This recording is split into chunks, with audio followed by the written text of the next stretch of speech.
The Texas Capitol is once again at odds with the capital of Texas. This morning, the House passed legislation that would preempt some city ordinances reserving broad regulatory powers to the state.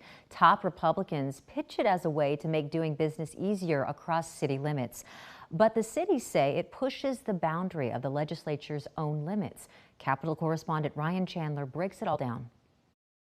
It's the Capitol Cities have begun to abuse their local powers versus the Capitol. We should have the authority to create laws. The Texas Regulatory Consistency Act takes aim at cities' power to regulate broad areas of law, from labor to property and natural resources, reserving that power to the state. We want those small business owners creating new jobs and providing for their families, not trying to navigate a Byzantine array of local regulations that twist and turn every time they cross city limit sign.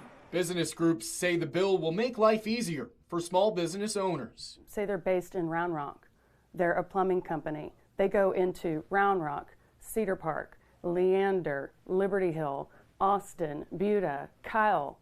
I mean, the compliance nightmare is just unimaginable. Just blocks from the Capitol, city leaders say those who govern closest govern best. So, and just because certain state lawmakers don't agree with it doesn't mean that they should be able to impose their values on somebody 500 miles away. The city of Austin worries local protections, like the Fair Chance Hiring Initiative, are at risk.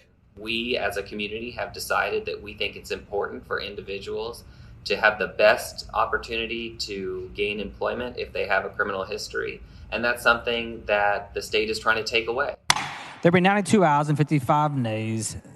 HB 2127 is passed on engrossment. And as the bill heads to the Senate with the support of the governor, Austin is already bracing to defer to those standards. Ryan Chandler, KXAN News. If passed, the bill would eliminate things like mandatory water breaks for construction workers here in Austin and mandatory paid sick time. Now, to find out more about this bill and the others currently being discussed in the legislature, head on over to KXAN.com and click on State of Texas. And this isn't the first time the legislature has seen bills targeting what seem like local issues or issues that pertain to Austin. Last session, 2 Republican lawmakers outside of our area filed a bill to prevent regulating amplified sound by bars and venues if it doesn't exceed the CDC's warning threshold of 85 decibels. But the bill would only have applied to cities with 750,000 people and a county with fewer than 500,000 people. Now, the only city in Texas that applies to is Austin. That bill did not pass.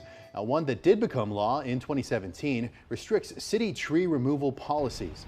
Governor Abbott signed the bill passed during a special session.